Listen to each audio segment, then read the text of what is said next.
Hola, tengo 72 años y llevo 4 décadas viviendo en San Diego.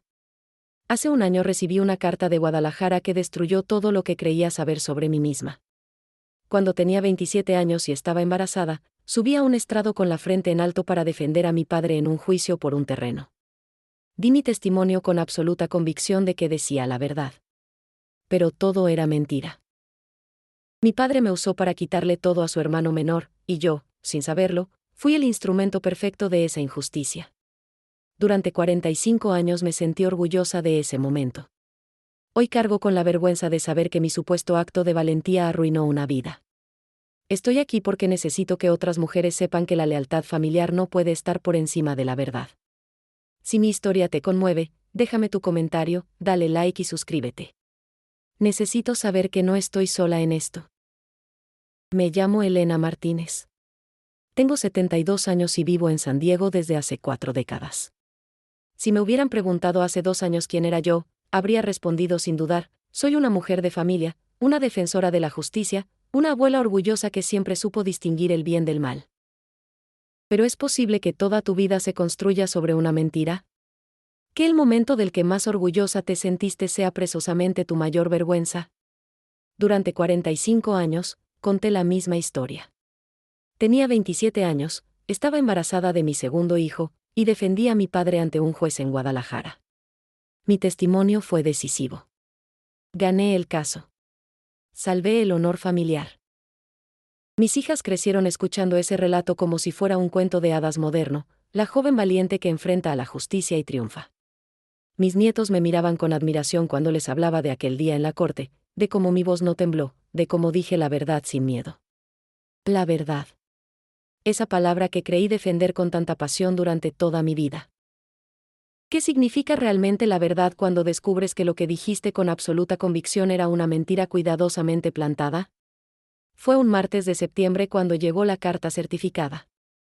El cartero llamó a la puerta 2 veces. Recuerdo que estaba preparando tortillas para la comida, y el olor del comal caliente llenaba la cocina. Firmé el recibo sin pensar mucho. El sobre era amarillento, pesado, con sellos de Guadalajara. Mi corazón dio un vuelco inexplicable antes siquiera de abrirlo. Dentro había documentos antiguos, fotocopias de registros oficiales, y una carta escrita a mano por alguien que firmaba como Lucía Martínez Ruiz. Mi prima. La hija del hermano menor de mi padre, ese tío al que apenas conocí porque se fue de Guadalajara cuando yo era joven. La carta comenzaba con palabras amables, casi tímidas, disculpándose por romper un silencio de décadas. Pero las siguientes páginas destrozaron el suelo bajo mis pies. Los documentos probaban algo imposible, algo que mi mente se negaba a procesar: el terreno por el que testifiqué nunca fue de mi padre. Perteneció legalmente a su hermano menor, a ese tío que desapareció de nuestras vidas después del juicio. Mi testimonio, dado con la pasión de quien defiende la verdad absoluta, se basó en información falsa que mi propio padre me había dado. Yo fui el instrumento inocente de una injusticia que destruyó la vida de un hombre bueno. ¿Cómo puede el mundo seguir girando cuando descubres algo así? Me senté en la mesa de la cocina, con las tortillas quemándose en el comal, y leí cada documento 3, 4, 5 veces. Busqué errores, inconsistencias, cualquier señal de que esto fuera un engaño. Pero todo estaba ahí: registros de propiedad, certificados notariales con fechas anteriores al juicio, testimonios de vecinos que recordaban al verdadero dueño. Mi marido, Roberto, llegó a casa y encontró el humo saliendo de la cocina. Me vio sentada, inmóvil, con papeles esparcidos sobre la mesa. ¿Qué pasa, mi amor?, preguntó con esa voz suave que ha sido mi ancla durante 50 años. Pero no pude responder. Las palabras se atascaban en mi garganta como piedras afiladas. Durante las siguientes semanas viví en un estado de shock silencioso. Seguía con mi rutina diaria: preparaba el desayuno, cuidaba el jardín, iba a misa los domingos, reía con mis nietos cuando venían de visita. Pero por dentro, algo se había roto de manera irreparable.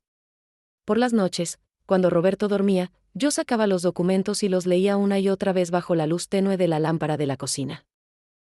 ¿Cómo pudo mi padre hacerme esto? ¿Cómo pudo usar mi juventud, mi confianza, mi amor filial para cometer una injusticia? Y lo peor de todo, ¿cómo pude ser tan ciega? Durante 45 años, conté esa historia con orgullo. La usé como ejemplo para mis hijas, siempre defiendan la verdad, sin importar qué. Les enseñé a ser valientes, a no temer enfrentar la autoridad cuando la justicia lo requiere. Pero yo misma había sido el instrumento de una mentira. La comunidad mexicano-americana de San Diego me conocía por esa historia. En las reuniones familiares, en las fiestas del Día de la Independencia, en las celebraciones de quinceañeras, alguien siempre mencionaba, Elena es la que defendió a su padre en corte, ¿verdad? ¡Qué valentía! Y yo asentía, sonreía, aceptaba los elogios como si los mereciera. Ahora esos mismos elogios se sentían como cuchillos. Cada vez que alguien mencionaba mi heroísmo, yo sentía náuseas. ¿Cómo podía seguir aceptando admiración por un acto que había causado tanto daño? ¿Cómo podía mirar a mis hijas, a mis nietos, sabiendo que el pilar de mi identidad moral era una farsa? La carta de mi prima terminaba con una petición simple pero desgarradora: no busco venganza, tía Elena. Solo quiero que se reconozca la verdad. Mi padre murió en la pobreza, humillado, sin poder limpiar su nombre. ¿Podrías ayudarme a restaurar su memoria? Esa noche, mientras el viento de otoño hacía crujir las ventanas, tomé una decisión. No sabía cómo, no sabía cuánto me costaría, pero iba a descubrir toda la verdad.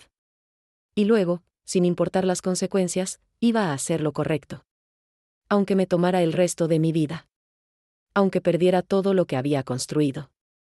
Aunque nadie me perdonara nunca.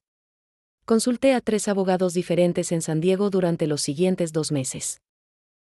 Llevaba los documentos en una carpeta gastada que guardaba bajo llave en mi armario, como si fueran secretos de Estado. Cada consulta costaba dinero que sacaba poco a poco de nuestra cuenta de ahorros, inventando excusas para Roberto sobre gastos médicos y regalos para los nietos. El primer abogado, un hombre joven con oficina brillante en el centro, revisó los papeles durante media hora. Señora Martínez, me dijo finalmente, ajustándose los lentes, estos documentos parecen auténticos. Pero estamos hablando de un caso de hace 45 años. Los plazos legales han expirado hace décadas. No hay nada que hacer desde el punto de vista judicial. ¿Nada que hacer? ¿Así se responde ante una injusticia? Le expliqué que no buscaba un juicio, solo quería entender qué había pasado realmente. Él se encogió de hombros. Entonces necesita un investigador privado, no un abogado. Pero le advierto, remover el pasado puede ser costoso en más de un sentido. El segundo abogado, una mujer mayor con experiencia en casos de propiedad, fue más directa. Mire, señora, entiendo que esto le afecte emocionalmente. Pero tengo que preguntarle, ¿qué espera lograr? Su padre ya falleció. El supuesto perjudicado también. ¿Realmente vale la pena desarmar su vida por algo que no puede cambiar? Sus palabras me persiguieron durante días. ¿Valía la pena? Cada noche, cuando cerraba los ojos, veía el rostro de mi padre. Lo recordaba preparándome para el juicio, diciéndome exactamente qué decir. Solo repite lo que yo te he contado, mijita. Es la verdad. Ese terreno siempre fue nuestro. Y yo le creí porque era mi padre, porque una hija confía en su padre, porque nunca imaginé que alguien a quien amaba tanto pudiera usar mi amor como herramienta de engaño. El tercer abogado examinó cada documento con lupa. Literalmente. Sacó una lupa de su escritorio y estudió las firmas, los sellos, las fechas. Después de una hora, suspiró profundamente. Estos documentos son legítimos, señora Martínez. Y lo que revelan es complicado. Su testimonio fue parte de un fraude bien organizado. Pero usted era menor de edad en términos de experiencia legal, estaba embarazada, y claramente fue manipulada. Desde un punto de vista legal, usted es más una víctima que una perpetradora. ¿Víctima? La palabra me sonó extraña. ¿Podía ser víctima y perpetradora al mismo tiempo? Mi testimonio había sido inocente en intención pero devastador en consecuencia. ¿Dónde termina la responsabilidad cuando actúas basándote en la confianza traicionada? Roberto finalmente me confrontó una noche de noviembre. Encontró los papeles cuando buscaba algo en el armario. Su rostro mostraba confusión, preocupación, incluso un poco de miedo. Elena, ¿qué es todo esto? ¿Por qué tienes documentos viejos de Guadalajara escondidos? Me senté en la cama y, por primera vez en 50 años de matrimonio, le oculté algo importante. Es solo un asunto familiar antiguo, nada grave. Estoy ayudando a resolver unos papeles para una prima. La mentira salió fácilmente de mis labios, y eso me horrorizó aún más. ¿Me estaba convirtiendo en mi padre? ¿Estaba aprendiendo a mentir con la misma facilidad con que él lo hizo? Roberto me miró con esos ojos que conocen cada arruga de mi rostro, cada cambio en mi voz. ¿Estás segura de que estás bien? Has estado actuando raro desde septiembre. Le tomé la mano y asentí, otra mentira silenciosa. Él aceptó mi respuesta porque confiaba en mí, igual que yo había confiado en mi padre. ¿Estaba traicionando esa confianza de la misma manera? Pasé el día de Acción de Gracias en un estado de ánimo sombrío. Toda la familia se reunió en nuestra casa, mis 2 hijas con sus esposos, los 5 nietos, mi hermano menor Javier que vino desde Los Ángeles, mi hermana María de Guadalajara con su esposo. La mesa estaba llena de pavó, puré de papa, salsa de arándano, y tamales que María había traído como siempre hace. Las risas llenaban la casa, los nietos jugaban en el patio, y yo me sentía como una extraña en mi propia vida. Durante la cena, mi hija mayor, Patricia, empezó a contar la historia. Mamá, dijo levantando su copa de vino, quiero hacer un brindis. Por la mujer más valiente que conozco. ¿Saben que cuando tenía mi edad, embarazada como yo estoy ahora, fue a una corte y defendió a mi abuelo? Salvó todo lo que tenemos gracias a su valentía. Todos levantaron sus copas. Los nietos me miraban con admiración. Roberto sonreía orgulloso. Y yo quería desaparecer. Quería gritar, no. Esa historia es una mentira. Yo no salvé nada. Destruí la vida de un hombre inocente. Pero las palabras se quedaron atrapadas en mi garganta, y solo pude forzar una sonrisa y asentir. Esa noche, después de que todos se fueron, lloré por primera vez desde que recibí la carta. Lloré en el baño para que Roberto no me escuchara, con la ducha abierta para ahogar el sonido. Lloré por mi padre que me usó, por mi tío que perdió todo, por mi prima que cargó con ese dolor durante décadas, y por mí misma que ahora tenía que decidir qué hacer con esta verdad terrible. ¿Podía simplemente ignorarla? ¿Guardar el secreto como aparentemente hizo mi madre? Los abogados habían dejado claro que legalmente no podía hacer mucho. El tiempo había borrado las opciones judiciales. Podía quemar esos documentos, bloquear los correos de mi prima, y seguir viviendo la mentira que había sostenido durante 45 años. Nadie tendría que saber nunca. Pero yo lo sabría. Y cada vez que mis hijos o nietos contaran esa historia con orgullo, yo sabría la verdad. Cada abrazo sería una mentira. Cada te quiero estaría manchado por el engaño. ¿Podía vivir así los años que me quedaban? En diciembre, tomé una decisión que cambiaría todo.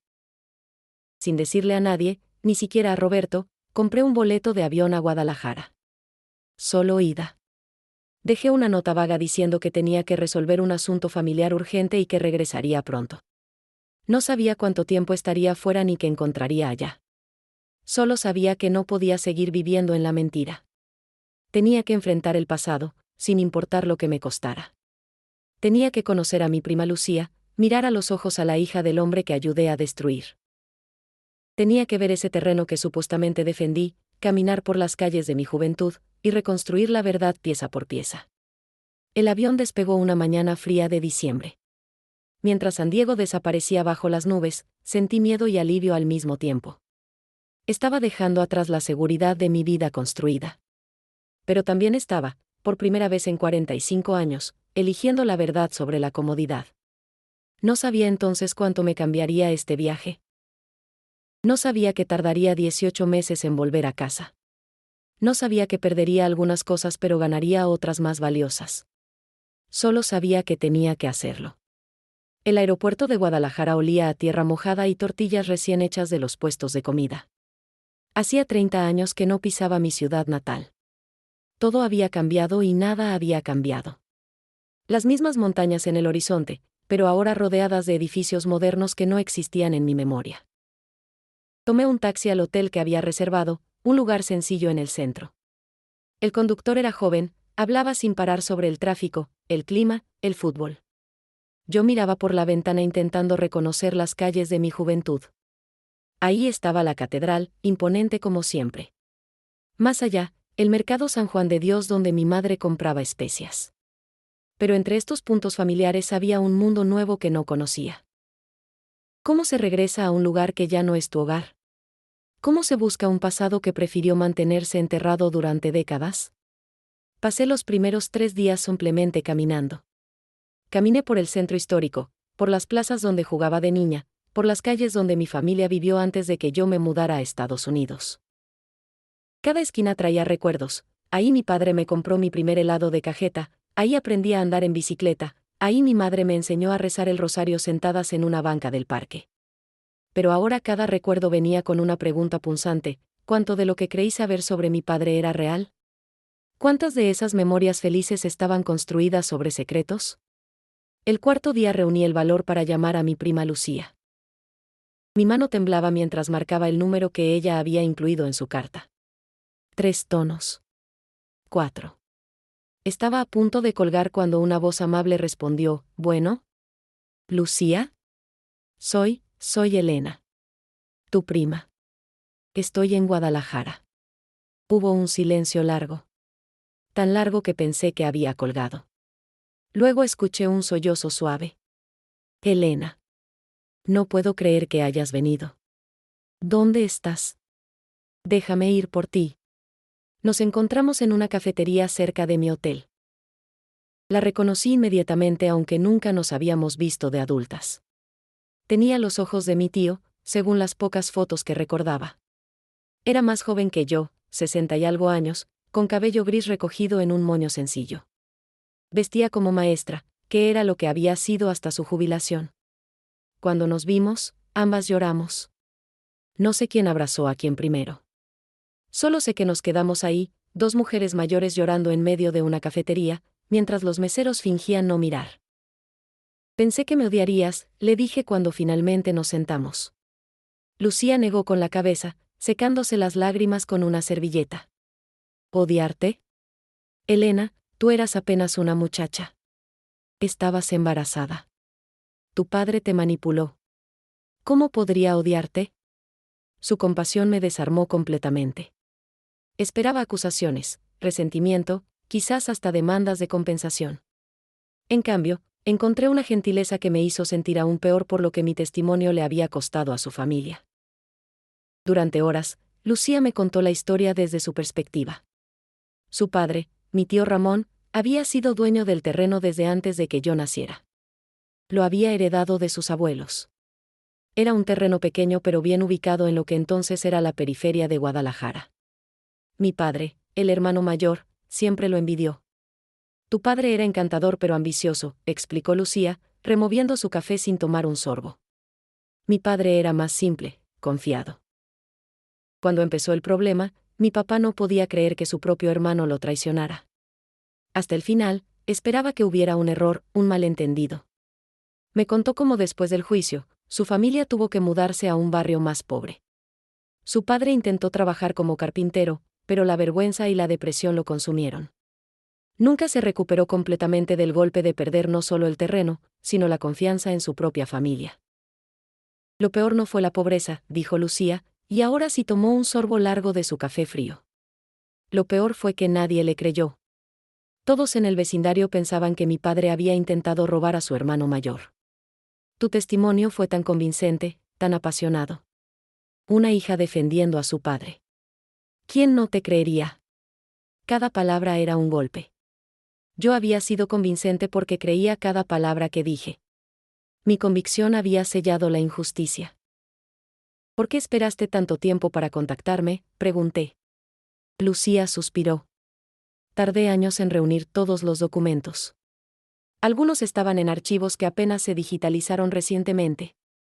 Y si te soy honesta, tenía miedo. Miedo de que no me creyeras, de que me acusaras de inventar cosas. Miedo de abrir viejas heridas. Pero cuando cumplí 65 años, me di cuenta de que si no lo hacía ahora, la verdad moriría conmigo. Y mi padre merece que su nombre quede limpio, aunque sea póstumamente. Pasamos ese día y los siguientes juntas. Lucía me mostró los documentos originales, no solo las copias que me había enviado. Me llevó al archivo del registro de propiedad donde una funcionaria nos ayudó a rastrear toda la historia del terreno. Me presentó a vecinos ancianos que aún recordaban el caso, aunque algunos con memorias distorsionadas por el tiempo y el chisme. Me hospedé en la casa de Lucía después de esa primera semana. Vivía en una casa modesta con su esposo, un hombre tranquilo que trabajaba reparando computadoras. Tenían un perro llamado Canelo que me seguía por toda la casa como si detectara mi necesidad de consuelo.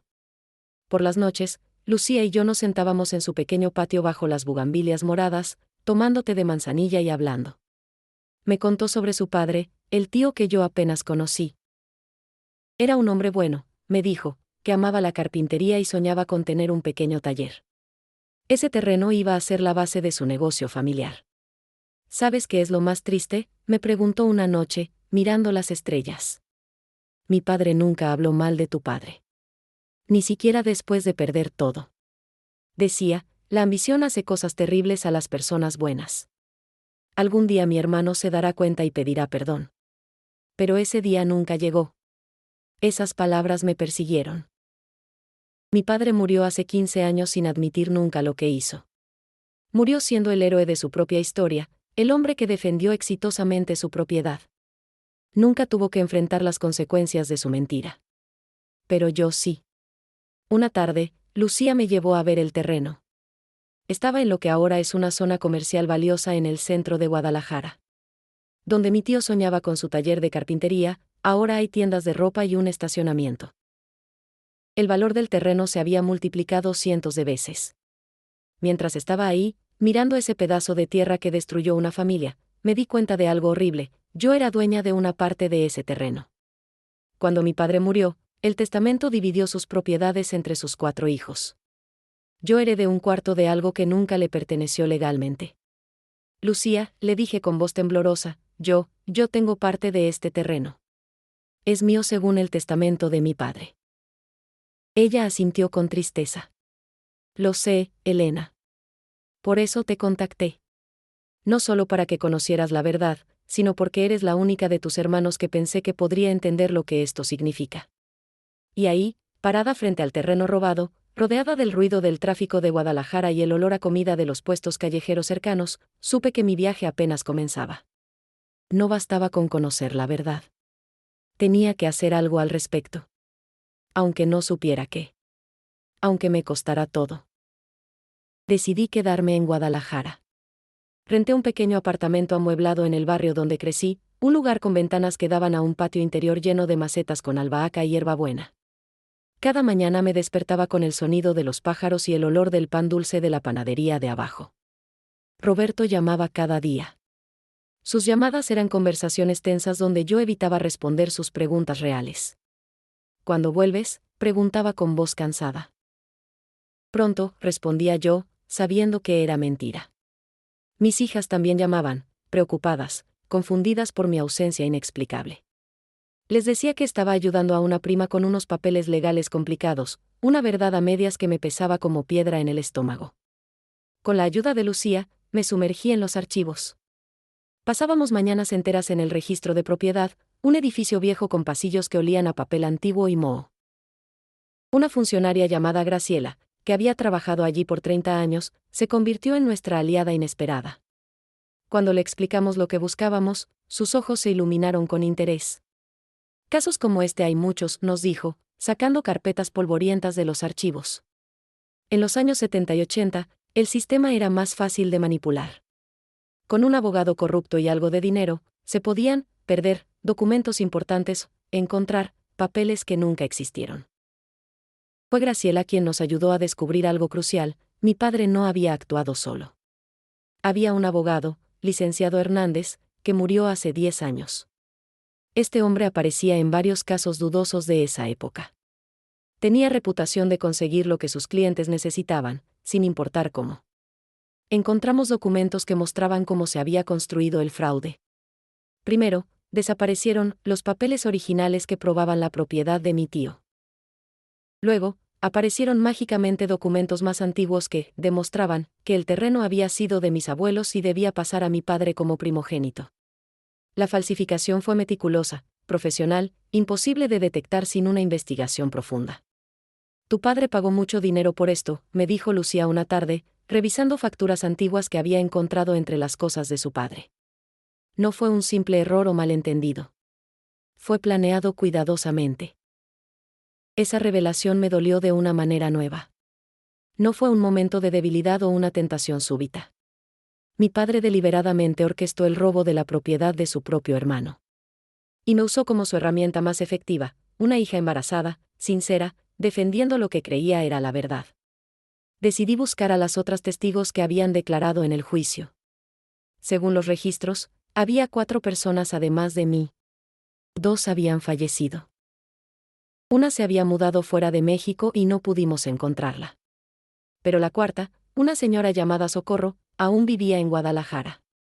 La encontramos en un asilo de ancianos en las afueras de la ciudad.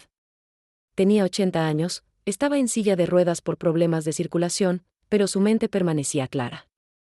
Cuando le explicamos quiénes éramos, su rostro se descompuso. Sabía que algún día vendría alguien a preguntarme sobre eso, dijo con voz temblorosa. He cargado con esa culpa durante más de 40 años. Socorro nos contó que ella sí sabía que estaba mintiendo. El licenciado Hernández le había ofrecido dinero para testificar que había visto documentos que nunca existieron. Ella necesitaba el dinero desesperadamente, su esposo estaba enfermo y no podían pagar los tratamientos. Así que aceptó. Pero yo, le pregunté, sintiendo un nudo en la garganta. ¿Yo sabía? Socorro negó con la cabeza enfáticamente. No, muchacha. Tú no. Todos lo sabíamos. Tu padre te mantuvo en la ignorancia porque tu testimonio tenía que ser genuino para ser convincente. Una hija mintiendo por su padre habría sido obvio. Pero una hija defendiendo con pasión lo que cree verdadero, eso el juez no pudo cuestionar. Me fui del asilo sintiéndome peor, no mejor. Saber que había sido manipulada no aliviaba el peso de las consecuencias. Mi inocencia no cambiaba el daño que mi testimonio había causado.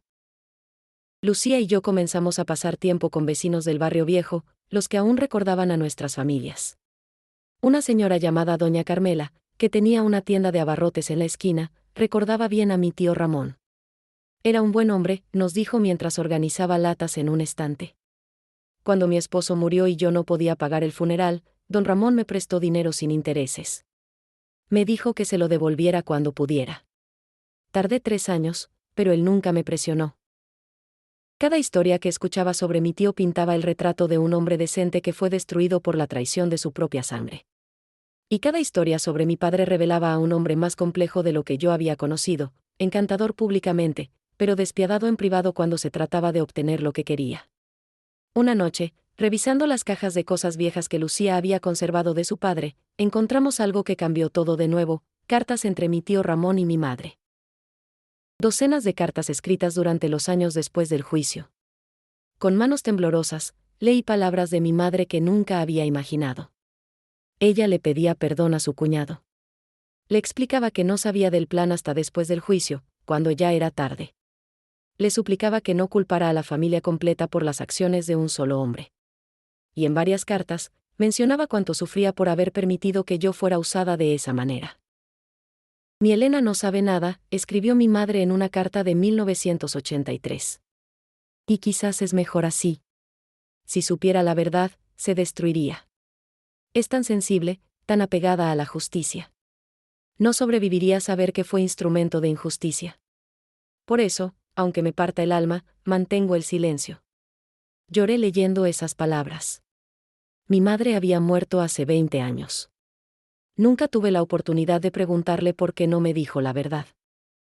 Ahora sabía, ella me protegió del conocimiento que ahora me estaba desgarrando. Pero al hacerlo, también me permitió vivir 45 años en una mentira. ¿Tenía razón? ¿Hubiera sido mejor nunca saber?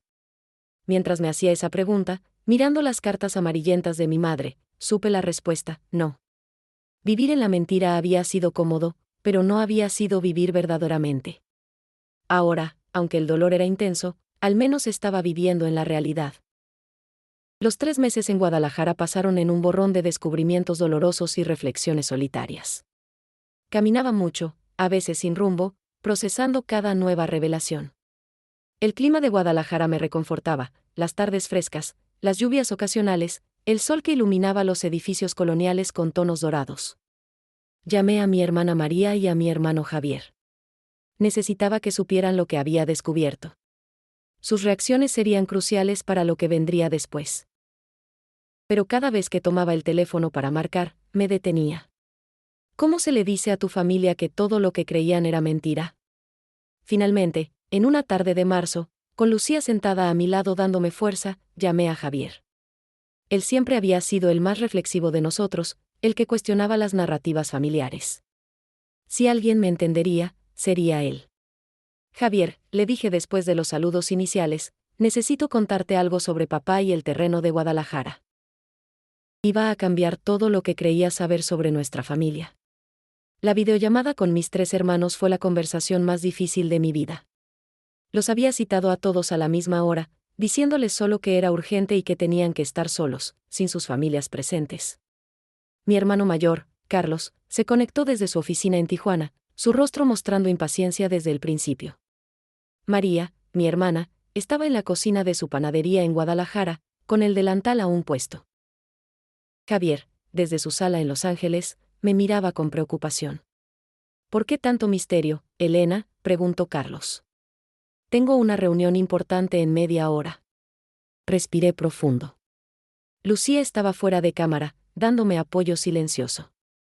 Hermanos, necesito hablarles sobre el juicio de hace 45 años.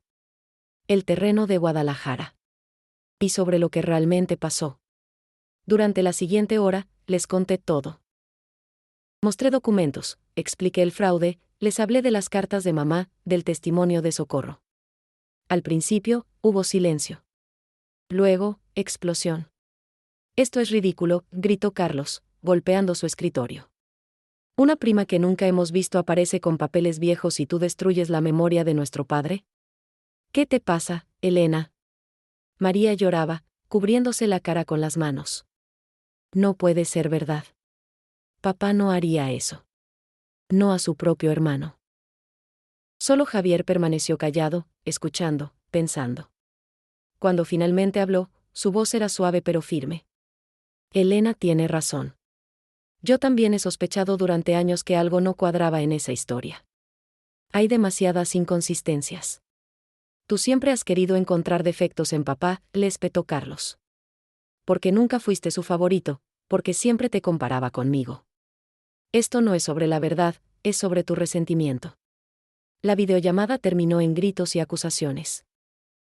Carlos se desconectó furioso, prometiendo que no permitiría que yo enlodara el nombre de nuestro padre. María colgó llorando, sin decir si me creía o no. Solo Javier se quedó. ¿Qué vas a hacer?, me preguntó cuando quedamos solos en la llamada. No sé, admití. Pero no puedo seguir viviendo con esta verdad dentro de mí sin hacer nada. El terreno que heredamos no es nuestro, Javier. Pertenece legalmente a la familia del tío Ramón. Devolvérselo será complicado. Carlos nunca aceptará. Y María, bueno, ella planeaba usar su parte para ampliar la panadería. Su negocio está en dificultades. Lo sé. Pero, ¿qué otra opción tengo? ¿Quedarme con propiedad robada solo porque es conveniente? Javier suspiró. Haré lo que pueda para apoyarte, hermana. Pero prepárate. Esto va a dividir a la familia de maneras que quizás no podamos reparar. Tenía razón. En las semanas siguientes, la familia se fracturó en líneas de batalla claramente definidas. Carlos dejó de hablarme completamente. Envió un email formal diciendo que si yo intentaba reabrir legalmente el caso del terreno, él me demandaría por difamación y por intentar invalidar el testamento de nuestro padre. Contrató abogados. Amenazó con cortar toda comunicación no solo conmigo, sino con cualquiera que me apoyara. María estaba atrapada en el medio. Me llamó una noche, sollozando. Elena, ¿por qué tienes que hacer esto? Papá ya no está. El tío Ramón tampoco. ¿Qué ganas removiendo todo esto? Mi panadería está a punto de cerrar. Necesito ese dinero del terreno. Si lo perdemos, perderé todo mi negocio. ¿Eso te importa? Me importa, María, le dije con el corazón partido. Pero también me importa vivir con la verdad. ¿Realmente quieres construir el futuro de tu panadería sobre propiedad robada? No la robamos nosotros. La heredamos. ¿Cómo vamos a ser responsables de lo que hizo papá? Era una pregunta válida. Una pregunta que me hacía a mí misma cada noche. ¿Hasta dónde llega nuestra responsabilidad por los pecados de nuestros padres? ¿Debemos pagar por sus errores, especialmente cuando somos beneficiarios de esos errores? Mi familia en San Diego también estaba en crisis. Roberto finalmente voló a Guadalajara para confrontarme en persona. Lo recogí en el aeropuerto y lo llevé al apartamento que había rentado. Él miró alrededor con desconcierto, las paredes desnudas, los muebles prestados, mi vida reducida a 2 maletas. ¿Qué estás haciendo, Elena?, preguntó, sentándose pesadamente en el sofá. Se veía cansado, envejecido por la preocupación. Has estado aquí 3 meses. Nuestras hijas están preocupadas. Los nietos preguntan por ti. Y yo ya no sé qué pensar. Le conté todo. Le mostré los documentos, las cartas, le expliqué el fraude. Roberto escuchó en silencio, su rostro pasando por varias expresiones: confusión, incredulidad y finalmente, comprensión. Entiendo por qué esto te afecta tanto, dijo cuando terminé. Pero Elena, querida, ¿qué esperas lograr? No puedes cambiar el pasado. Y si intentas devolver el terreno o hacer algún tipo de restitución, vas a destruir nuestra estabilidad financiera. Ese terreno vale mucho dinero ahora. Es parte de nuestra herencia, del futuro de nuestros hijos. ¿Y la justicia?, pregunté. ¿Eso no importa? La justicia importa. Pero también importa nuestra familia. ¿Vas a sacrificar a tus hijas, a tus nietos, por un ideal? No tenía respuesta para eso. Esa noche, Roberto y yo apenas dormimos, cada uno en un extremo de la cama, el silencio pesado entre nosotros. En la mañana, él me dijo que regresaba a San Diego. Te daré más tiempo, dijo. Pero tienes que tomar una decisión pronto, Elena. No podemos vivir en este limbo para siempre. Fue Lucía quien me ayudó a ver las cosas desde otra perspectiva. Una tarde, mientras tomábamos café en su patio, me preguntó: ¿qué es lo que realmente quieres, Elena? ¿Justicia legal? ¿Reconocimiento público? ¿Castigo para los culpables? No lo sé, admití. Solo sé que no puedo seguir viviendo como si nada hubiera pasado. Mi padre, dijo Lucía suavemente, no era un hombre vengativo. Nunca quiso destruir a tu familia, solo restaurar su propio nombre. ¿Sabes qué creo que le habría gustado? No recuperar el terreno, sino que la verdad fuera reconocida. Que la gente supiera que él fue la víctima, no el villano. Sus palabras plantaron una semilla. Quizás no se trataba de devolver el terreno o de castigar a nadie. Quizás se trataba de reconocimiento. De honestidad. De asegurar que la historia verdadera fuera contada, no la versión distorsionada que había prevalecido durante décadas. Pero, ¿cómo se logra eso sin destruir completamente a la familia? ¿Cómo se balancea la verdad con el amor familiar? ¿Es posible honrar la memoria del tío Ramón sin deshonrar completamente la memoria de mi padre?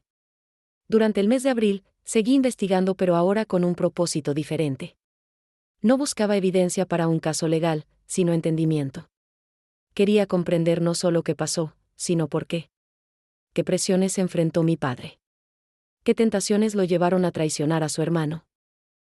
¿Qué sistema corrupto facilitó su crimen? Encontré que mi padre había tenido deudas severas en esos años. Su negocio de ferretería estaba fallando. Tenía 4 hijos que alimentar. El terreno de su hermano representaba una salida. Y en una sociedad donde la corrupción legal era común, la línea entre lo ético y lo práctico se había vuelto borrosa. No excusaba sus acciones. Pero empezaba a entenderlas en su contexto. Y ese entendimiento me permitió algo crucial: empezar a perdonarlo mientras aún reconocía el daño que causó. Se acercaba el Día de las Madres en México. Mis hijas me llamaban preguntando si volvería para celebrar. Carlos seguía sin hablarme. María mandaba mensajes cortos y ambiguos. Javier era el único que llamaba regularmente, apoyándome pero también preocupado por lo que esta búsqueda me estaba costando personal y familiarmente. Elena, me dijo en una de nuestras conversaciones, admiro tu búsqueda de la verdad. Pero ten cuidado de no perder todo lo demás en el proceso. La justicia es importante, pero también lo es la familia. Encuentra una manera de honrar ambas. Sus palabras resonaron en mí. Esa noche, mirando las luces de Guadalajara desde la ventana de mi apartamento, me di cuenta de que había estado tan enfocada en exponer el pasado que no había pensado en cómo construir un futuro que pudiera contener tanto la verdad como la reconciliación. Necesitaba una solución que reconociera el daño sin destruir a los vivos. Que honrara al tío Ramón sin aniquilar la memoria de mi padre. Que permitiera a mi familia mantenerse unida mientras enfrentaba su historia problemática. Pero, ¿cómo? Se acercaba noviembre, y con él, el Día de los Muertos. Había pasado casi un año desde que recibí esa carta que cambió todo. Decidí que había llegado el momento de regresar a San Diego, al menos temporalmente. Pero no volvería callada. Llevaría la verdad conmigo.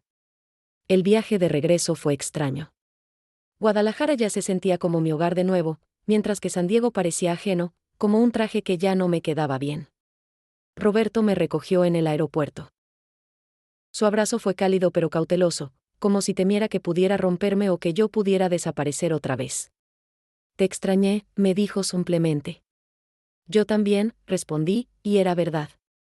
Había extrañado su presencia, su estabilidad, la vida que habíamos construido juntos. Pero ya no podía ser la misma Elena que se fue. Mis hijas vinieron a visitarme esa misma noche. Patricia, la mayor, lucía molesta. Mamá, desapareciste por meses. Apenas nos llamabas. Estábamos preocupadísimas. ¿Qué está pasando realmente? Andrea, la menor, era más gentil pero igualmente confundida. Tía Lucía nos llamó un par de veces, diciéndonos que estabas bien. Pero no entendemos qué hacías en Guadalajara tanto tiempo.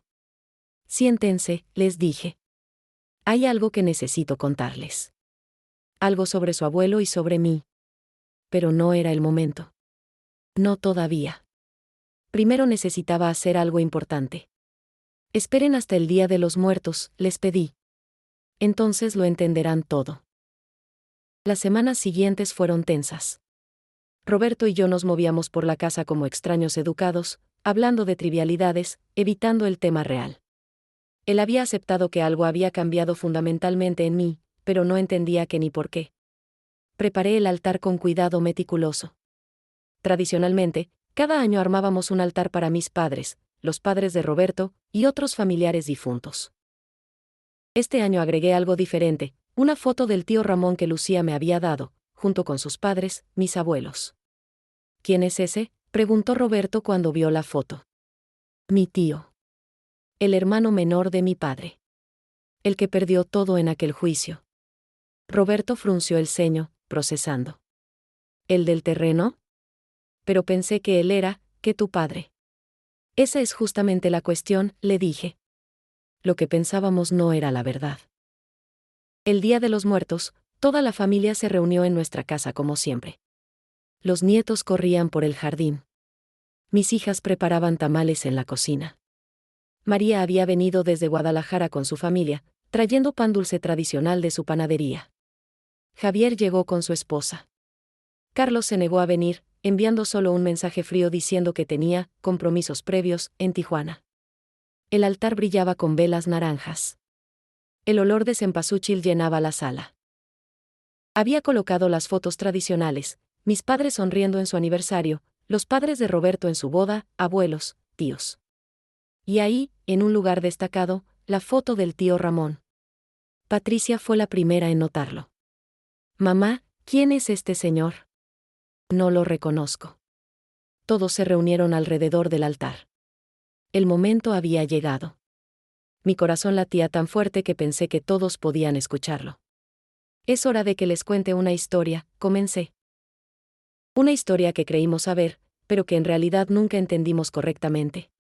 Durante la siguiente hora, con la familia sentada alrededor de la sala, les conté todo. Desde la carta de Lucía hasta los documentos falsificados. Desde mi testimonio inocente hasta el daño que causó. Desde las cartas de mi madre hasta la verdad sobre el terreno que habíamos heredado.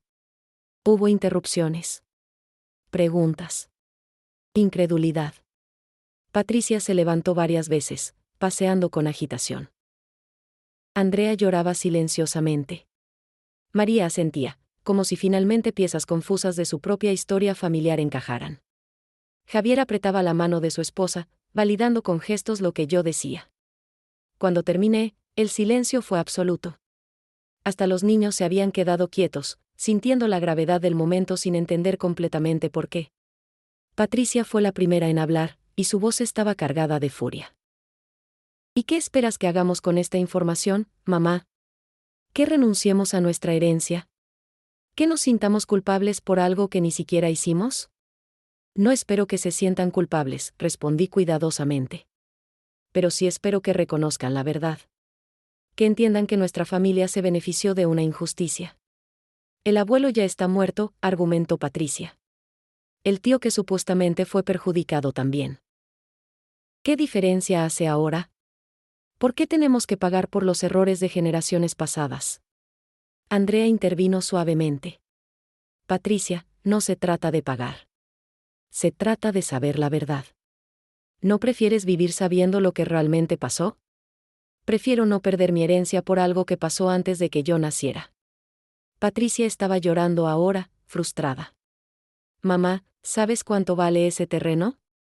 Representa seguridad financiera para mis hijos, para tu educación universitaria. ¿Vas a quitarles eso? María se levantó, secándose las lágrimas. Elena, yo siempre sospeché que algo no estaba bien. Mamá era tan triste a veces, especialmente cuando alguien mencionaba al tío Ramón. Ahora entiendo por qué. Se acercó y me abrazó. Gracias por tener el valor de decir la verdad. Javier también se acercó, poniendo su mano en mi hombro. Estoy contigo, hermana. Lo que sea que decidas hacer, te apoyo. Pero Patricia no estaba convencida. Esto es egoísta, dijo, su voz cortante. Estás poniendo tu conciencia por encima del bienestar de tu familia. Estás eligiendo a una prima que apenas conoces sobre tus propias hijas. Sus palabras dolieron porque había algo de verdad en ellas. ¿Era egoísta mi búsqueda de justicia? ¿Estaba priorizando un ideal abstracto sobre las necesidades concretas de mi familia? Roberto habló por primera vez. Patricia, tu madre ha estado cargando con esto por meses. La he visto llorar, la he visto sufrir. No está haciendo esto para lastimarte. Está intentando hacer lo correcto en una situación donde no hay respuestas fáciles. ¿Y qué es lo correcto?, preguntó Patricia. ¿Regalar nuestra herencia? ¿Admitir públicamente que el abuelo era un criminal? ¿Destruir su memoria? Lo correcto, dije lentamente, eligiendo mis palabras con cuidado, es reconocer la verdad sin destruir a los vivos. Es honrar tanto al tío Ramón como a mi padre, entendiendo que mi padre hizo algo terrible pero también fue influenciado por un sistema corrupto y por desesperación financiera. ¿Estás defendiéndolo?, acusó Patricia. Después de todo esto, sigues defendiéndolo.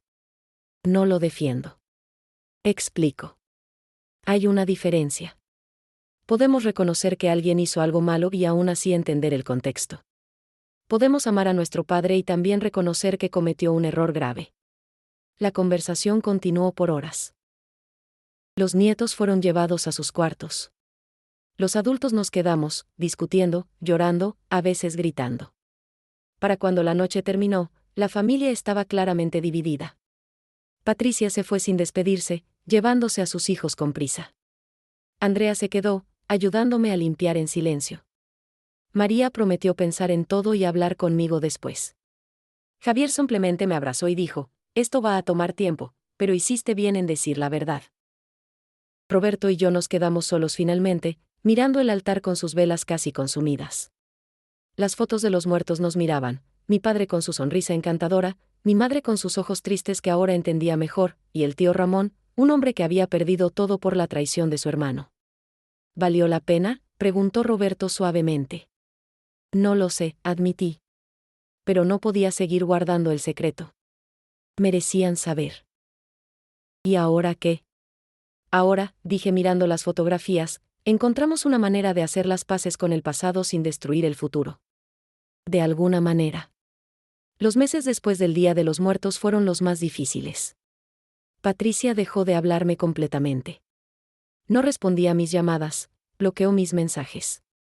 Roberto intentó mediar, pero ella se negaba incluso a discutir el tema. Dile a mamá que cuando esté lista para poner a su familia real por encima de su familia imaginaria de culpa, puede llamarme, fue su única respuesta. Andrea venía a visitarme cada semana, trayéndome café y abrazos. Dale tiempo, me decía. Patricia siempre ha sido protectora con la familia. Esto la asustó porque amenaza su sentido de seguridad. Pero el tiempo pasaba y la brecha solo parecía ensancharse.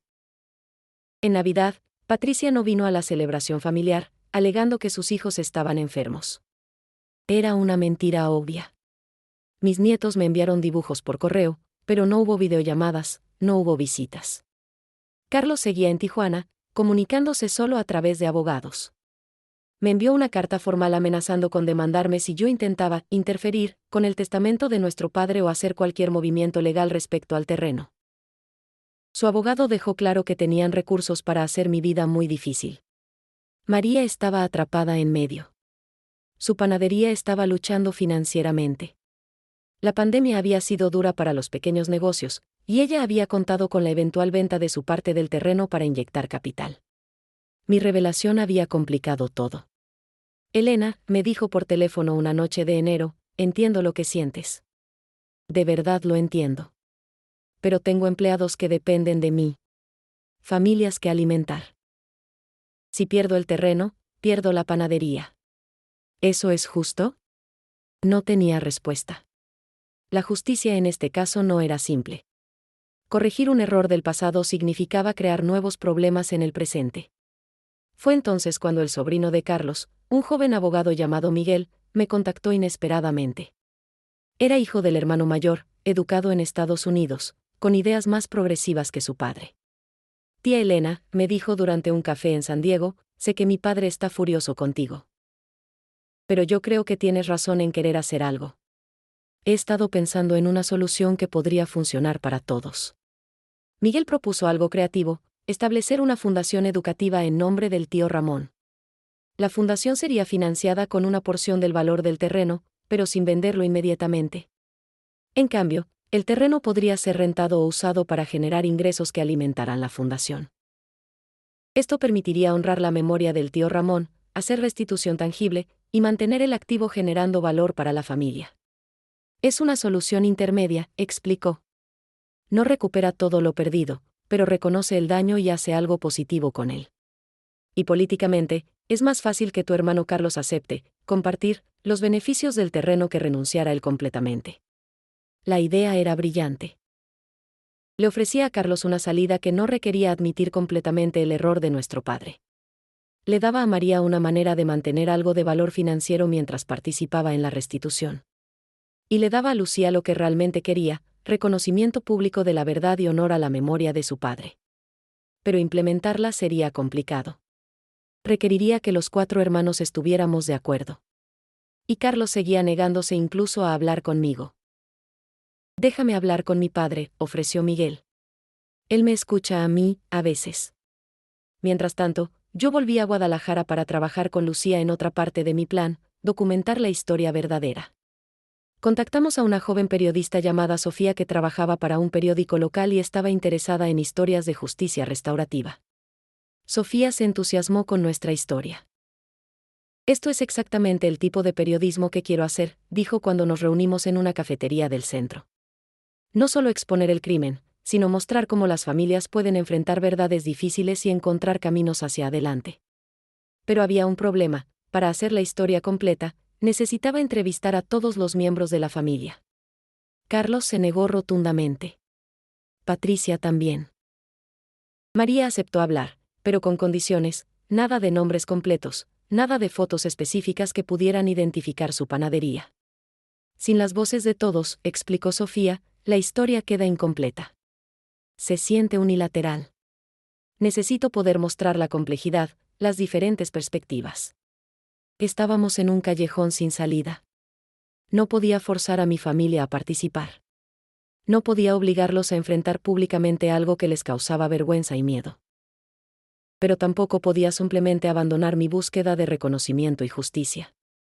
Una tarde, mientras caminaba por el centro histórico de Guadalajara, me encontré frente a la antigua corte donde había dado mi testimonio hace 45 años.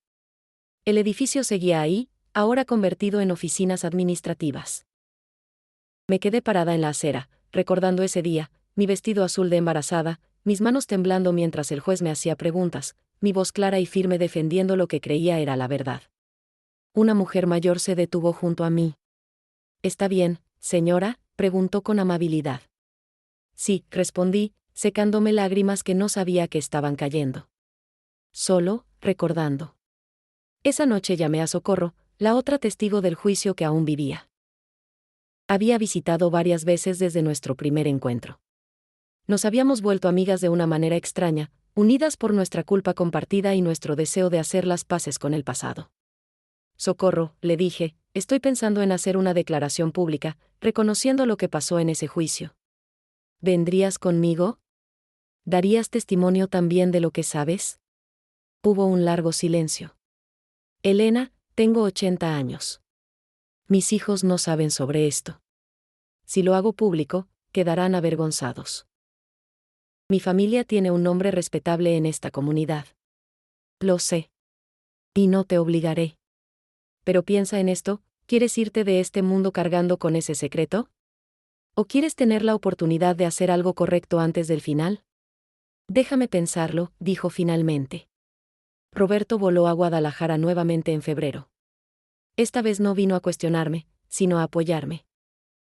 He estado pensando, me dijo mientras cenábamos tacos en un pequeño restaurante cerca de mi apartamento, sobre lo que dijiste del terreno.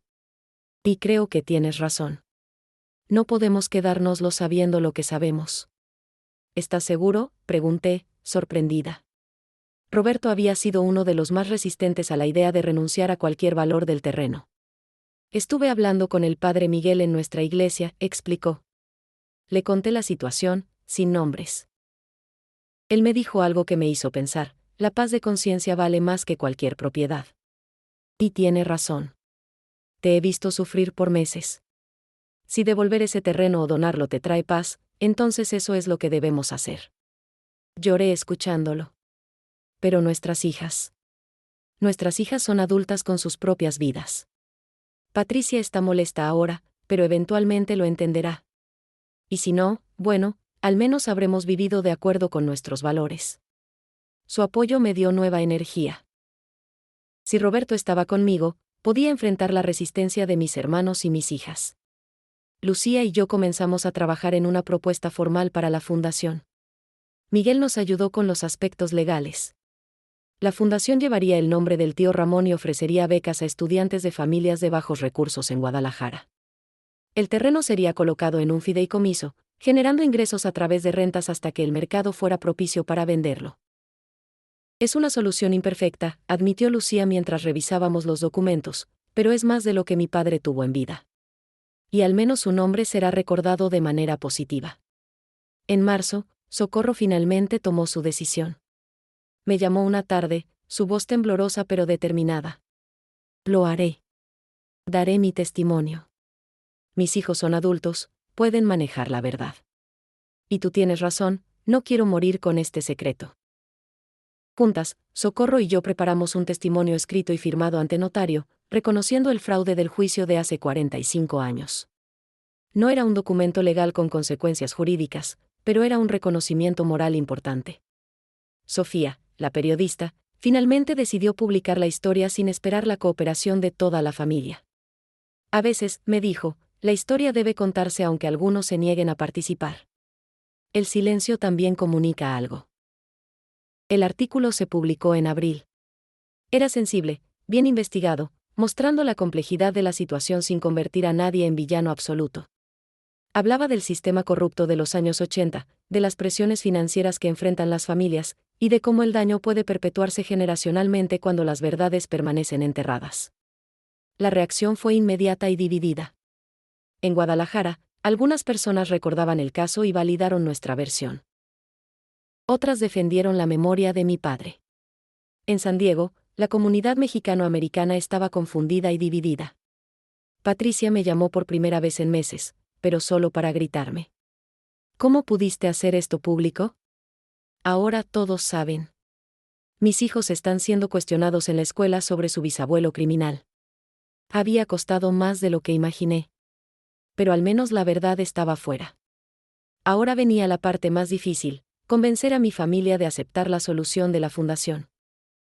Fue María quien me llamó con la noticia que lo cambiaría todo. Era mayo, y yo estaba en Guadalajara ayudando a Lucía a organizar los documentos para la fundación propuesta, aunque todavía no teníamos el acuerdo de Carlos ni de Patricia. Elena, dijo mi hermana, su voz extraña, encontré algo en la panadería. Estaba limpiando el viejo cuarto de almacenamiento, ese donde guardamos cosas de cuando mamá y papá murieron. Hay una caja con papeles viejos. Cartas. Y una de ellas. Creo que necesitas verla. Volé a Guadalajara de inmediato. María me recibió en su panadería después del cierre, cuando el olor dulce del pan del día aún llenaba el aire. Tenía una caja de cartón sobre la mesa de trabajo, manchada con harina antigua. No quería abrirla sola, admitió. Después de todo lo que hemos descubierto, tengo miedo de que más puede haber. Juntas revisamos el contenido. Había fotos viejas, recetas escritas a mano por nuestra abuela, documentos de la ferretería de papá. Y al fondo, envueltas en un paño de algodón amarillento, había cartas atadas con un listón rojo. Las cartas eran del tío Ramón. Docenas de ellas, escritas a lo largo de años, dirigidas a diferentes miembros de la familia. Algunas a mi padre, otras a mi madre, otras a mis abuelos. Las más recientes estaban fechadas meses antes de su muerte. Con manos temblorosas, leí la última carta, la más gruesa del paquete. Estaba dirigida a toda la familia, escrita en la letra temblorosa de un hombre enfermo pero decidido. Querida familia, comenzaba, escribo esto sabiendo que mis días están contados. Los doctores me han dado pocas semanas. Y antes de partir, necesito que sepan algo importante, perdono. Perdono a mi hermano por lo que hizo. Perdono a Elena por su testimonio inocente. Perdono a todos los que participaron en quitarme lo que era mío. Tuve que detenerme, las lágrimas haciendo las palabras borrosas. María lloraba también, leyendo sobre mi hombro. La carta continuaba, durante años cargué con rabia y resentimiento. Sentí que mi hermano me había traicionado de la peor manera posible. Perdí mi propiedad, mi estabilidad, mi reputación. Tuve que comenzar de nuevo en condiciones humillantes. Pero con el tiempo, entendí algo, la rabia solo me envenenaba a mí. Mi hermano pagó su propio precio, viviendo con el peso de su traición. Elena fue usada como instrumento sin su conocimiento. Y el sistema corrupto que permitió todo esto existía mucho antes y seguiría existiendo mucho después de nuestro caso particular. He vivido una vida más pobre económicamente pero rica en otras formas. Tengo una hija maravillosa que me cuidó con amor. Tengo amigos leales que me apoyaron en los momentos difíciles. Tengo mi fe, que me sostiene ahora al final. No quiero morir cargando odio. La carta terminaba con instrucciones específicas para Lucía: no busques venganza. No pelees para recuperar el terreno. Sé que estará tentada a hacerlo después de que yo me vaya. Pero te pido que en su lugar busques solo una cosa, que la verdad sea conocida. No para humillar a tu tío, sino para restaurar mi nombre. Y si algún día la familia quiere hacer restitución, que sea por voluntad propia, por su propia conciencia, no por presión legal o moral. Díganle a Elena especialmente, no fue su culpa. Era joven, confiada, manipulada. La entiendo y la perdono completamente. Espero que algún día pueda perdonarse a sí misma. Cuando terminé de leer, estaba sollozando. María me abrazó, ambas llorando juntas como no lo hacíamos desde que éramos niñas. ¿Por qué mamá guardó esto?, preguntó María. ¿Por qué nunca nos lo mostró? Quizás, dije lentamente, porque el perdón del tío Ramón hacía que la culpa de papá fuera más pesada, no menos. Es más fácil vivir con haber dañado a alguien vengativo que haber dañado a alguien que te perdonó. Llamé a Lucía inmediatamente. Necesitaba saber si ella tenía una copia de esta carta, si sabía de su existencia. Sí, confirmó Lucía cuando le describí el contenido. Mi padre me dio una copia antes de morir. Pero pensé que tú ya la conocías, que estaba entre los papeles que mamá guardó. Por eso no la incluí en mi primera carta para ti. Pensé que ya sabías del perdón de mi padre. Esa noche, María y yo nos quedamos despiertas hasta tarde en su casa, hablando. Por primera vez en meses, realmente hablamos como hermanas. Elena, me dijo mientras tomábamos té de manzanilla en su cocina, Todo este tiempo has estado cargando con tanta culpa. Pero el tío Ramón te perdonó. ¿No significa eso que debes perdonarte a ti misma? No sé cómo, admití. Por 45 años, definí quién era yo por ese momento en la corte. Era la nieta valiente que defendió a su familia. Ahora sé que fui el instrumento inocente de una injusticia. ¿Cómo reconcilio esas dos cosas? Aceptando que ambas son verdad, dijo María sabiamente. Fuiste valiente y fuiste engañada. Las dos cosas pueden ser ciertas al mismo tiempo. Eso no te hace mala persona, te hace humana. Sus palabras me tocaron profundamente. Quizás había estado tan enfocada en expiar mi culpa que no me había permitido aceptar el perdón, ni del tío Ramón ni de mí misma. A la mañana siguiente, convoqué una reunión con Lucía, Miguel, el sobrino abogado, y María. Era hora de finalizar el plan para la fundación, pero ahora con un nuevo elemento: el perdón del tío Ramón sería el centro de todo. La fundación no debería ser solo sobre reparación, propuse. Debería ser sobre perdón y reconciliación. Sobre cómo las familias pueden sanar de traiciones pasadas. Miguel tomó notas rápidamente. Eso es mejor desde una perspectiva de relaciones públicas. No estamos acusando a nadie, estamos honrando el perdón de alguien. Es más difícil para mi padre oponerse a eso. Lucía abrazó la idea inmediatamente. A mi padre le habría gustado esto. No quería que su historia fuera sobre victimización sino sobre gracia. Durante las siguientes semanas, refinamos la propuesta. La Fundación Ramón Martínez para Educación y Reconciliación ofrecería becas, sí, pero también programas sobre resolución de conflictos familiares, justicia restaurativa, y cómo las comunidades pueden enfrentar historias difíciles. Javier, mi hermano menor, se unió a nosotros en Guadalajara para revisar los planes. Cuando leyó la carta del tío Ramón, lloró. Todo este tiempo, dijo, he estado enojado con papá. Pero quizás es hora de que yo también aprenda a perdonar. Socorro, la otra testigo, también vino a una de nuestras reuniones. A sus 80 años, había encontrado nueva energía en esta búsqueda de redención. Si el hombre que más sufrió pudo perdonar, dijo, entonces yo también puedo encontrar paz con mi participación. El verdadero desafío sería presentarle todo esto a Carlos y a Patricia. Carlos seguía negándose a participar en cualquier conversación. Patricia respondía ocasionalmente a los mensajes de Andrea pero no a los míos. Fue Miguel quien finalmente logró que su padre hablara conmigo. Organizó una videollamada en junio, y por primera vez en casi un año, vi el rostro de mi hermano mayor. Carlos se veía cansado, envejecido. La tensión familiar le había cobrado su precio también. Elena, dijo sin saludos preliminares, Miguel me mostró tu propuesta de la fundación. Y me mostró la carta del tío Ramón. Y, pregunté, conteniendo la respiración. Y no sé qué pensar. Durante toda mi vida, admiré a papá. Era mi héroe. Descubrir que hizo algo tan terrible, pero luego descubrir que la víctima lo perdonó, no sé cómo procesar todo esto. No tienes que procesarlo todo de inmediato, le dije gentilmente. Yo he tenido más de un año y todavía estoy procesando. Pero Carlos, ¿podemos al menos intentar hacer algo bueno de todo esto?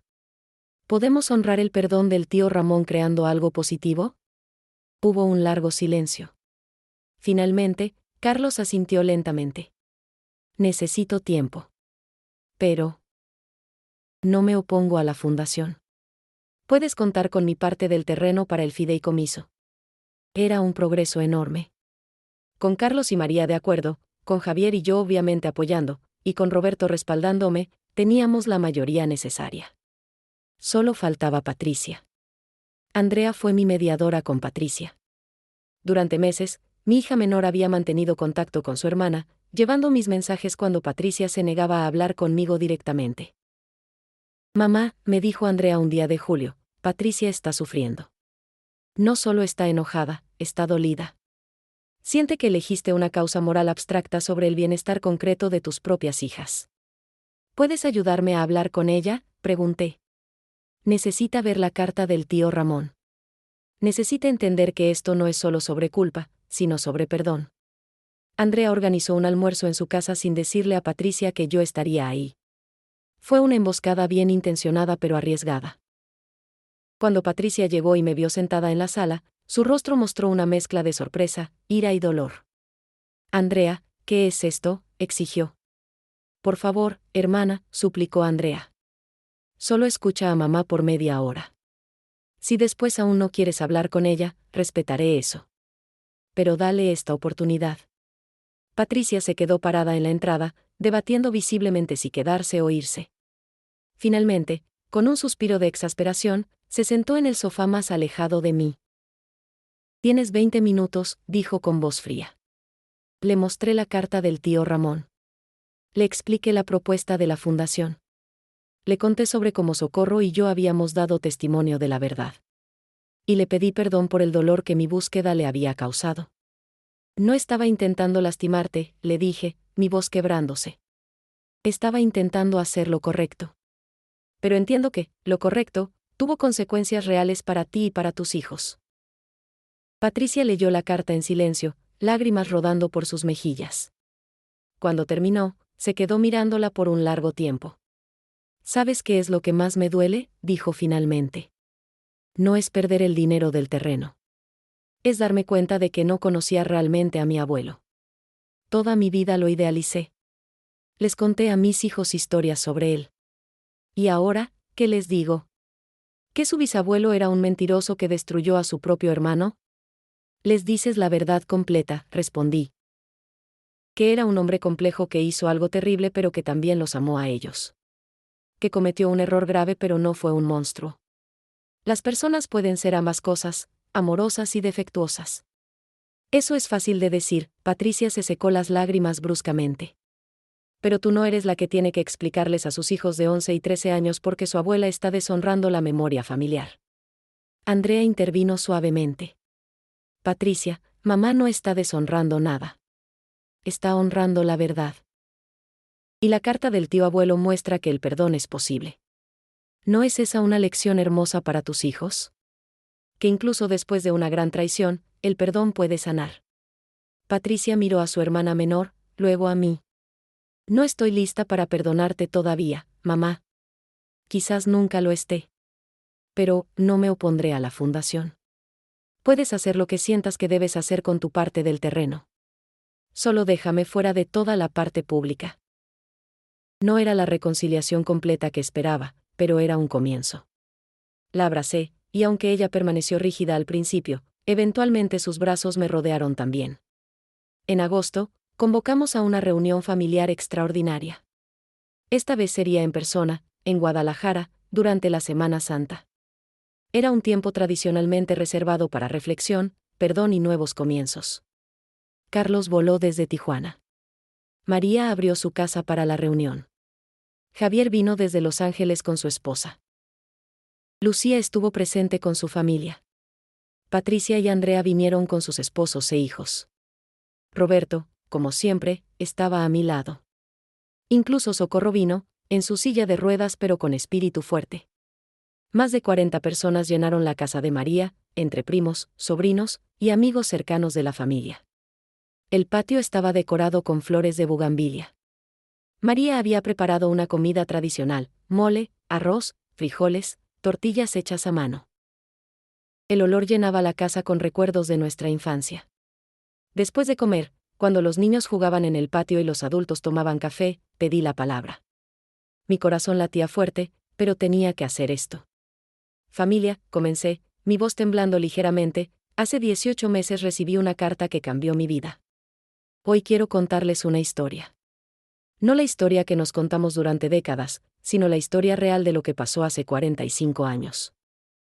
Durante la siguiente hora, conté todo. No oculté nada, el fraude de mi padre, mi testimonio inocente, el daño causado, las décadas de mentiras, y finalmente, el perdón del tío Ramón. Mostré documentos, leí partes de las cartas, y dejé que Socorro también hablara sobre su participación. Hubo llanto. Hubo silencio pesado. Algunos familiares más jóvenes estaban confundidos, sin saber cómo procesar esta información sobre un abuelo que algunos nunca conocieron. Los mayores asentían, como si piezas de conversaciones antiguas finalmente cobraran sentido. Cuando terminé, Lucía se levantó. Quiero que todos sepan, dijo con voz clara, que mi padre no quería que su historia causara división. quería que trajera sanación. Por eso propongo que juntos, ambas ramas de la familia Martínez, creemos algo hermoso de esta historia dolorosa. Miguel, el sobrino abogado, presentó entonces los detalles de la Fundación Ramón Martínez. Explicó cómo funcionaría el fideicomiso, cómo el terreno generaría ingresos para becas, y cómo la fundación también ofrecería programas de reconciliación familiar. Esto no borra lo que pasó, explicó Miguel, pero crea algo positivo para el futuro. Los jóvenes que reciban estas becas nunca sabrán de dónde vino su oportunidad, de una familia que eligió la verdad sobre el secreto, el perdón sobre el resentimiento.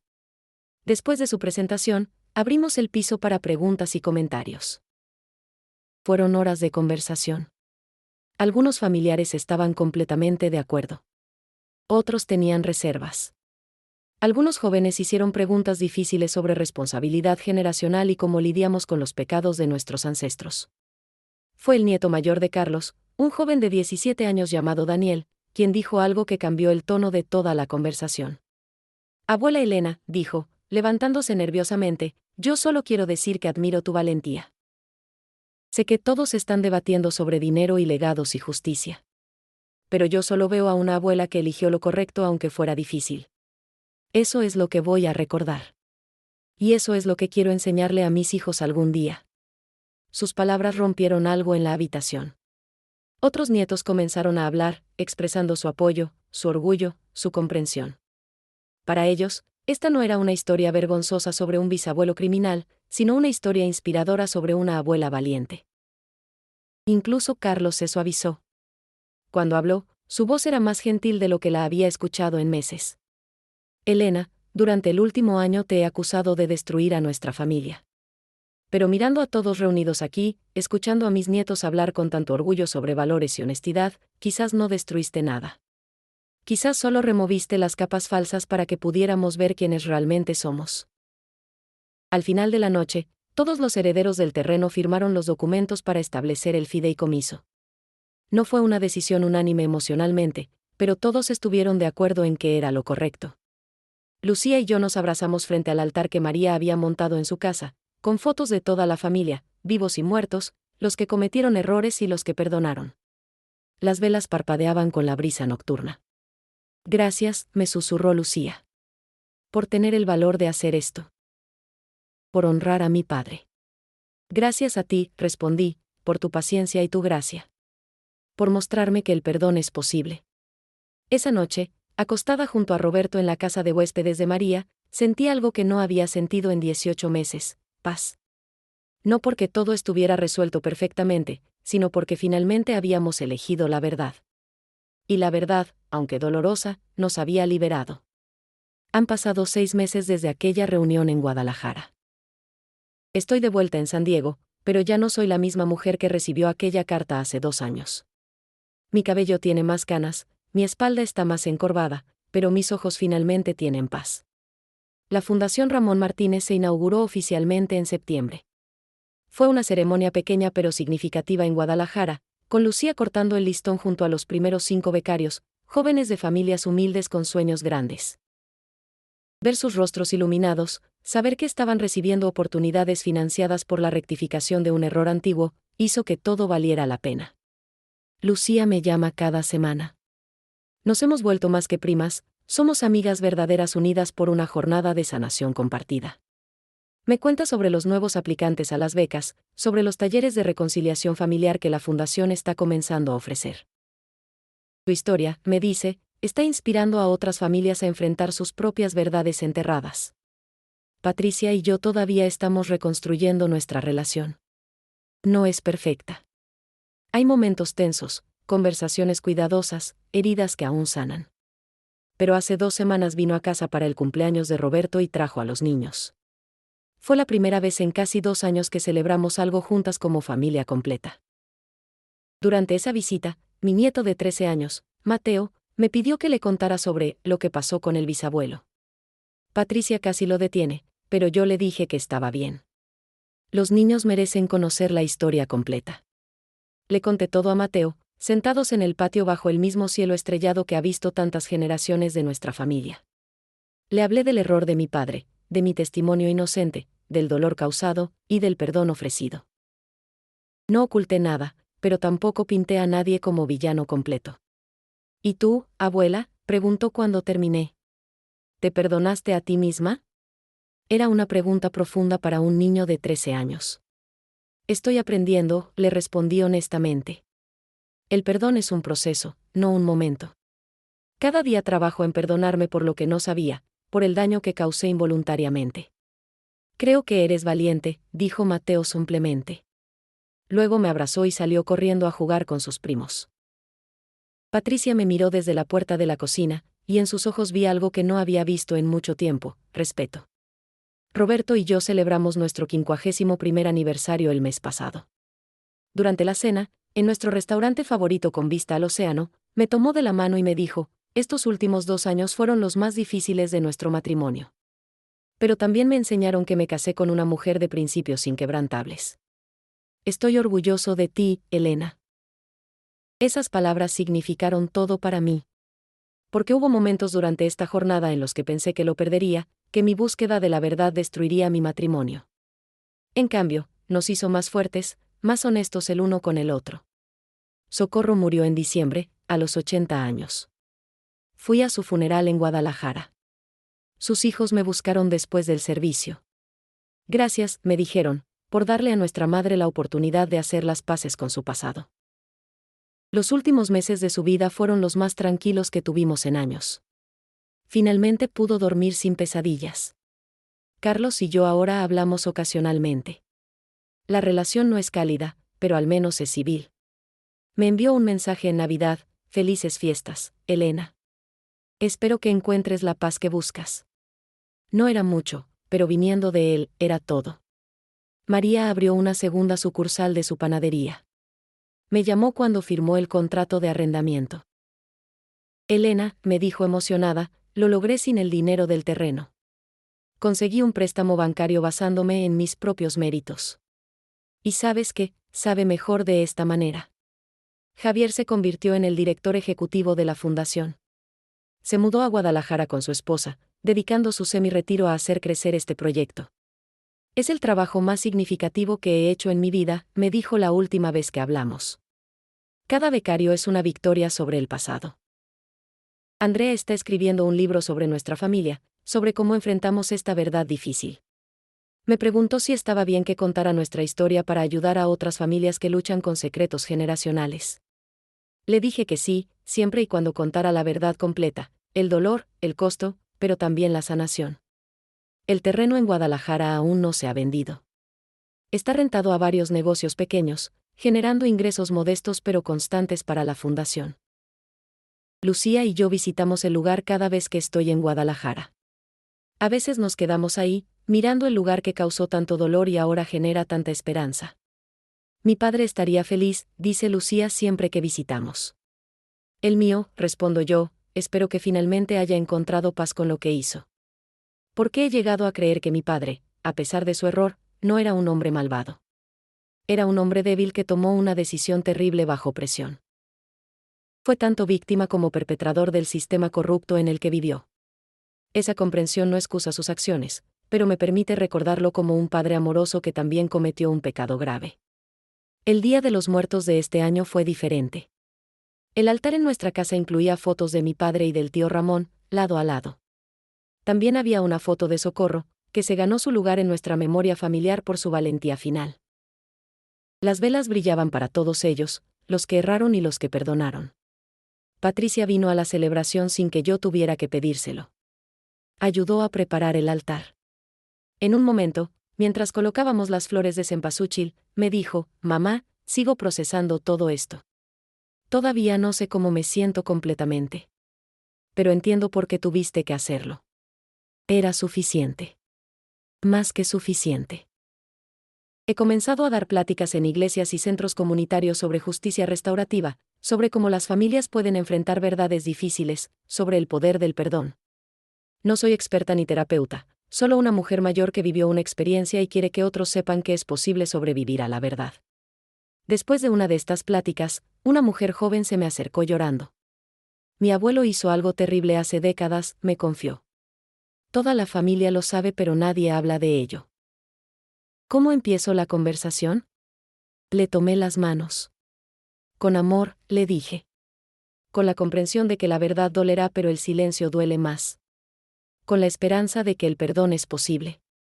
Y con la paciencia de saber que la sanación toma tiempo. Ahora, sentada en mi jardín de San Diego en una tarde soleada de primavera, mirando los rosales que Roberto plantó para celebrar nuestro aniversario, reflexiono sobre estos 2 años extraordinarios. He perdido cosas, tiempo, dinero, relaciones que nunca volverán a ser exactamente como fueron.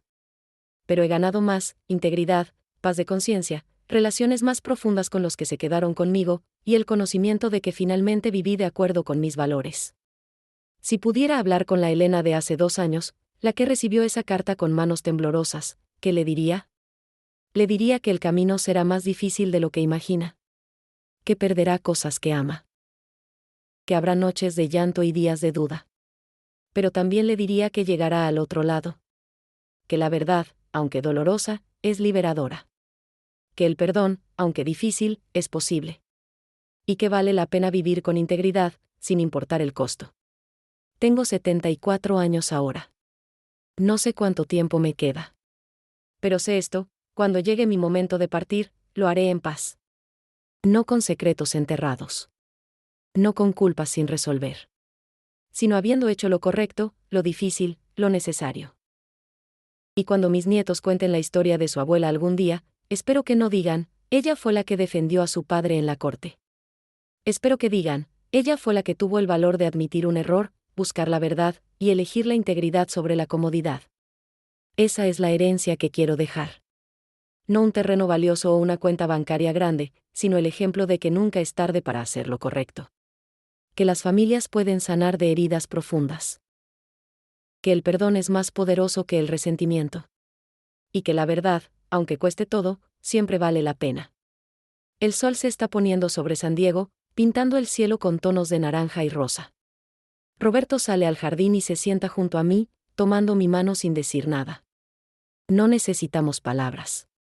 Después de 51 años juntos, después de sobrevivir a la tormenta más grande de nuestro matrimonio, simplemente estar juntos es suficiente. Mañana llamaré a Lucía. Le contaré sobre la nueva familia que se acercó a mí buscando ayuda para enfrentar sus propios secretos. Discutiremos cómo la Fundación puede expandir sus programas de reconciliación. Haremos planes para visitar Guadalajara el próximo mes. Pero por ahora, en este momento dorado del atardecer, simplemente respiro. Agradezco. Y encuentro paz en saber que he vivido estos últimos 2 años no perfectamente, pero honestamente. No sin dolor, pero con propósito. Y eso, finalmente, es suficiente.